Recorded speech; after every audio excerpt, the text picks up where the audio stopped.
बहुत बहुत शुक्रिया हमारे इंपीरियल स्कूल के चेयरमैन आली जनाब इंजीनियर नूरुद्दीन मोहम्मद सैफी साहब, हमारे चीफ गेस्ट डॉक्टर नदीम इंतखाब साहब, डॉक्टर मंसूर आलम साहब, उमैर जलाल साहब, अब्बास साहब, हसीन मुश्ताक साहब, हमारे सईद साहब, हमारे प्रधान जी अब्बास साहब, अफसार साहब, आज इंपीरियल स्कूल में ऐसे मौका पर हाजिरी हुई और आज का दिन यौम जमहूरिया, गणतंत्र दिवस, ये तारीखें चाहे 15 अगस्त की हो, चाहे 26 जनवरी को हो, कम से कम साल में ये 2 दिन तो ऐसा आता है कि जो हम अपने महान पुरुषों को और देश के प्रति जो कुर्बानी दी है उनको याद करने का अवसर और मौका मिलता है। आज मैं बहुत ही फख्र से कहना चाहूंगा, यही संस्थान, स्कूल और कॉलेजेस हैं जो अमर शहीदों को याद करती है और संस्था में तो रस्म रह गई है, झंडा फहरा दिया जाए दूंगा। इंपीरियल स्कूल के चीफ गेस्ट को, यहाँ की मैनेजमेंट कमेटी को, यहाँ के प्रिंसिपल को, यहाँ के टीचर्स को और यहाँ के स्टाफ को, कम से कम आजादी के जो परवाने थे, जिन्होंने अपनी जान की आहुति देकर हमको तिरंगा फैलाने का मौका मिला, आज उन लोगों को सिर्फ जो है स्कूल और कॉलेजों तक सीमित रख दिया गया है, मगर यहीं से वो शम्मा जलेगी जो पूरे भारत के अंदर तमाम जो है इस शहीदों की चर्चा होगी।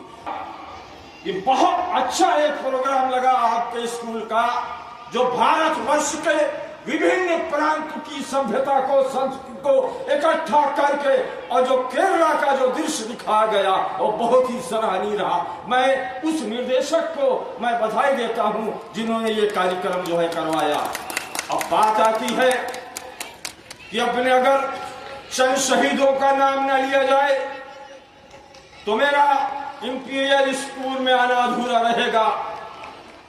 साथियों, प्यारे बच्चों, आपको आगे टीचर्स बताएंगे, आज से सैकड़ों साल पहले हमारा देश गुलाम था।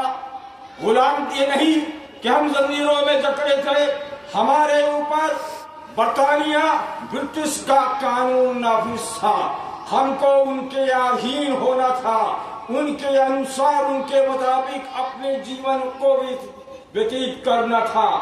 लेकिन हमारे देश के जवानों ने, हमारे देश के पूर्व नेताओं ने हमारे मुल्क को आजाद कराया। ये लड़ाई 1799 से 4 मई से टीपू सुल्तान के वक्त से शुरू हुई तो दिल्ली तक 1857 में आई। दिल्ली में जब 1857 में आई, उसी के बाद 13 अप्रैल 1919 को जलियांवाला बाग का हादसा हुआ।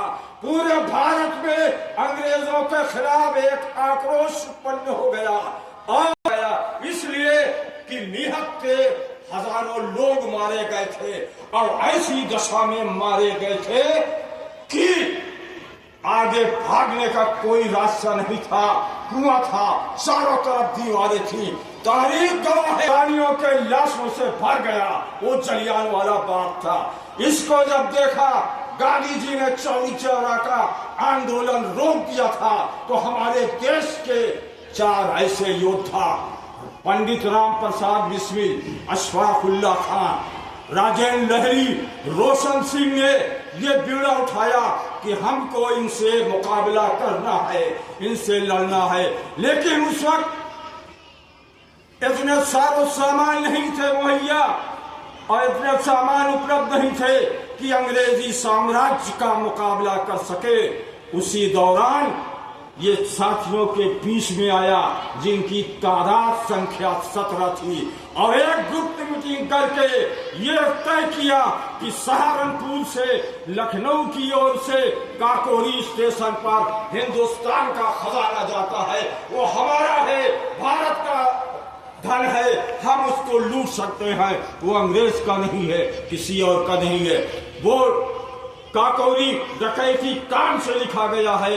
मेरे साथियों, अगर डकैती डालना होता, उन्होंने अपनी जीविका नहीं चलाई, उसी धन से उन्होंने हथियार खरीदे और भारत माता को आजादी दिलाने का काम किया। ये था काकोरी कांड। और काकोरी कांड में जो दो मुख्य युक्त थे, पंडित राम प्रसाद बिस्मिल और अशफाकुल्लाह खां, ये दोनों कोई मामूली घराने के नहीं थे।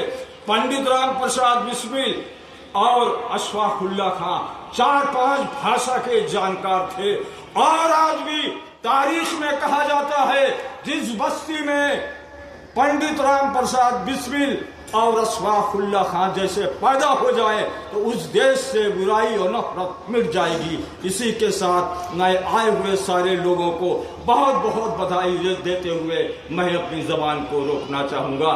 जय हिंद।